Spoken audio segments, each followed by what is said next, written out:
The People's Countryside The Environmental People's Countryside Debate Environmental Debate Podcast. The People's Countryside Environmental Debate Podcast. People's Countryside Environmental Debate Podcast. People's Countryside Environmental Debate Podcast.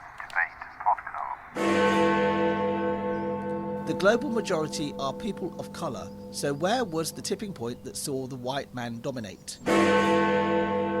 The installation of disabled access shouldn't be just about disabled people. It should be about all of us, as when we all get older, we all might need these facilities. That's how to market it. It's not for them, it is for us all. This is the People's Countryside Environmental Debate Podcast. We're going to dispense with the introduction. You can listen back to previous episodes for that. I'm Stuart, the Wild Man Mabbott. The co-host has got a bit of a snotty nose. How are you doing, William? I'm doing okay. Just maybe a little bit of allergies, so hopefully it won't come over too badly on this recording. My name's William Mankler. Thanks very much for checking us in. If this is your first episode you've ever listened to, we've got so many other episodes to listen back to see. You can hear what we do and who we are, really. We can just get today we want to get straight into the questions. Well, what we do is you, the listeners, send in questions and we have a conversation around them. And we don't see the questions before we start. So we're not prepared. We start cold like you do. And we try and bring it back to the environment in some way. And so who's the first question from? The first question is from Linstead in Jamaica, and the person who sent it to us is Vinroy. Vinroy, thank you very much for your question. Vinroy asks, the global majority are people of colour, so where was the tipping point that saw the white man dominate? Well, personally, I think this needs research. I mean, the logical thing, it came to the fore when you had colonisation, when the French, the English, the Germans, the Dutch went round the world and the slave trade took off. But I would also argue, when you see the Roman Empire, there was lots of slaves in that. Yep. So when the people of colour are the dominant race, so why is the white man so dominant? I would argue that maybe at some point in time the white man was organised, technology maybe. Yeah, I would say there's geographical advantages as well. One of the reasons why Great Britain became such a force in the world was the fact that we're sat here in England right now.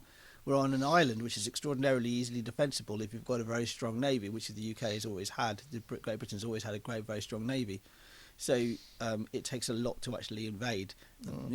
Historically speaking, the last time this country was ever invaded was 1066. That was the last time it was successfully invaded. So it's years of stability. There was instability within, but not instability without. So that's one reason why Great Britain, for example, was able to rule the waves, for example. I think this is an example, a question that could be opened up to an expert, because, an academic from Oxford University maybe, because I don't think there would have been one tipping point. I honestly, this is a very good point. Where did this all start? It's I've been listening to a really great podcast about the monarchy, which went through every single monarch of the UK. I mean, I can only really talk from a British perspective. That's my lived experience, and that's where I'm from. But if you think about colonization and we think about slave trade, we often think about the US. We think about maybe the 18th, 19th century, but it went back. That type of thing was going on for centuries, way before that. The Elizabethans were doing that. So the Tudors and Elizabethans were doing that really, and they set up their first sort of plantations in Jamaica, for example. I think it's an opportunity. I think it is basically boils down to being able to have the ability to dominate another group of people, and where these rich resources are, like things like sugar, coffee, rare metals, that type of thing, happen to be in places where the predominant skin colour is dark. I have a suspicion, if you really went into this on an anthropological level, right back, I think there's going to be tendrils of separation through skin colour, right back through hominid existence. Probably, very likely, because we're always It's very an obvious difference, isn't it? Yeah, we're suspicious of people who are different to us, and I think there's sometimes a natural innate suspicion between, and the difference between I would find between a racist and a person who isn't racist is the person who isn't racist sees past all that stuff. Well, I think an action is for us all to research, and I don't think we're going to come up with an answer. It's not going to be a definable thing. Yeah, I mean, but action is research this question. You're right about the expert. An anthropologist would be a great place to start. I can't recommend anybody. I don't know anybody off the top of my head. We can maybe manifest something. If the list of the questions dry up, this is when we can revisit and get an expert in. We sit here in the seat of learning of Oxford, don't we, Stuart? Yeah. So I'm sure somebody within Oxford will actually, if there's somebody within this realm of like anthropology, especially listening to this episode, who thinks, I've got something really interesting to say about this subject, reach out to us on our social media accounts or email us at thepeoplescountryside@gmail.com and pitch yourself to be the guest of this podcast. So the next question comes from Felix. Where are they from? They're from Serbia in Novi Sad. Novi Sad. Okay, that's a long A then. Interesting. I was having some German lessons recently when we were in Germany. I think there's an accent over it, but we don't have that. So just not there, is it? So yeah, Felix. Felix, thanks very much for your question. Felix, not the first question I seem to remember. Well, I don't remember Felix asking another question. I think maybe a Felix, but not from Novi Sad. This is a good point. I think there was a Felix from Honduras, maybe? Yeah, you could be right there. Could be right. So, Felix, thanks very much for your question. Whether this is your first or your 20th question, welcome. Felix's question then is, the installation of disabled access shouldn't be just about disabled people. It should be about all of us, as when we all get older, we all might need these facilities. That's how to market it. It's not for them, it is for us all. Job done. We don't need to say anything. No. I was in a meeting at Oxford Town Hall back in autumn. End of summer, beginning of autumn. And somebody mentioned that, drop curbs are great for disabled people, visually impaired and wheelchairs and stuff.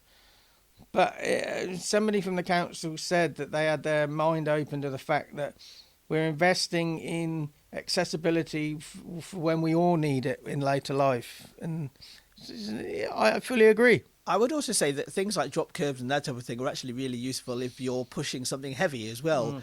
If you've got a wheelbarrow or if you've got a trolley case of something, or you're moving. So I see often, I've been in London many times, or I've been in Oxford, where quite clearly somebody's moving a television or something or some equipment from one place to another, and they're really struggling. So this sort of infrastructure will help. It is for all. Absolutely is for all. There are some near here on the business park, where Arlington Business Park, where the Austin Rover used to be, off of Garsington Road, and round by the John Lloyd gym. Yes, gym. There's some drop curbs there, but they're solid granite curbs. The drop curb is still 4 inches above the road. And then they're doing some road works down Garsington Road as well, down by Nuffields Needle. They put a new drop curb in, and the engineers were saying, I heard them saying, it's great. We're hitting our quota of drop curbs per stretch of. But I said, yeah, but that drop curb is still 2 inches above the road. It's not a drop curb, is it? No. He said, yeah, but the people on the driveway can get out easier. I said, but I can't. Yeah, I'm in a wheelchair.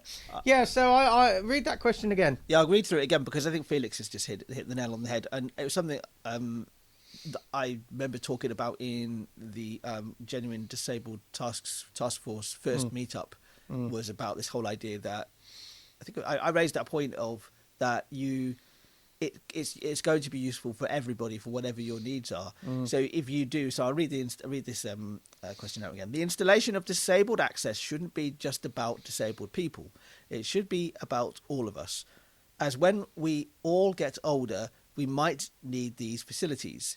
That's how to market it. It's not for them, it is for us all. So, if you can get a lot more people on board with this idea, a lot more people talking about it, then those in power, those who actually make the decisions, will actually be like, well, actually, we need to do more of this, and we need to do it better. So an action here is just to have a look the disabled access that's has been installed, and just say it's not for them. I might need this in later life as well. My action would be, if you know somebody who's in a motorised wheelchair, and you haven't done this so far, go for a walk with them just around the local area, because then you'll see the barriers that they face. Or if you don't have a friend who is in a motorised wheelchair, just walk around and think to yourself, what challenges would face me if I was sat in a wheelchair right now? And I question Felix. I just wonder if you're related to Mrs. Wildman, because her family's from Novi Sad. That's how I knew how to say Novi Sad at the beginning. Anyway, so if you want to email me or whatever, you know my details if you're related to Sue. If you're not related. Anyway, we'll be back in a couple of shakes of a rat's tail, shall we say, with another episode. We've got Bronwyn from Atlanta, Georgia, USA. And we've also got Lucas from Punta Arenas in Chile. Never had anybody from Chile before. It's going to be a cold episode.